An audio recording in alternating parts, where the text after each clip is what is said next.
ये गोटे इंटरेस्टिंग कथा है कि आज मुझे जन पुरोहित पाक जाइए जो पुरोहित कि आम आखपाख एरिया सब परिचय तो मैंने भल पुरोहित तो पाखे मो पर्सनाल जहाँ गणापोछा था गणापोछा सरलापर पचारि पुरोहित आई वर्ष जो कुंभ मेला है गत शिवरात्रि गला काली सला तो कुंभ मेला माने बहुत सारा लोक जाइए कुंभ प्राय कहते कि 144 ना 142 वर्ष पर आस मैंने आजिका डेट्रे जो मैंने पृथ्वी बंची लाइफ में आसो केवे आसोनी मैंने पुण्य कमेबार अच्छी पाप निजर धोइबार अच्छी तो ये कुंभरे जाकि बुड़ पकेबार अच्छी तो जो मैंने बुड़ पकेले से तो बुड़ पकेले पाप धोईदेले कि जो मैंने बुड़ पकई ना किसी इफेक्ट पड़ो प्रभाव पड़ो तो मत पुरोहित कहले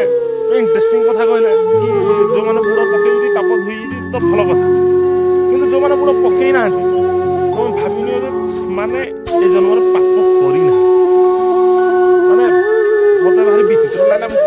दुनिया ये लोक बसती जो बुड़ पाप करना देख निज निजर विश्वास रहा कथा तो आम घरे गोटे जब मूषा अच्छी देखते मूषा काटिकुटा पकाऊ ड्रेस पत्र आम विष देकिन मारुचे कि मंदिर को गले पुणी से मूषा को पूजा करुचे यही मनीष प्रकृति आम निजे तो आम देख गंगा जल गाधेले पाप जो कौटे छाड़ा गंगा पानी पुणी जारकिन टे धरिकी आउट घर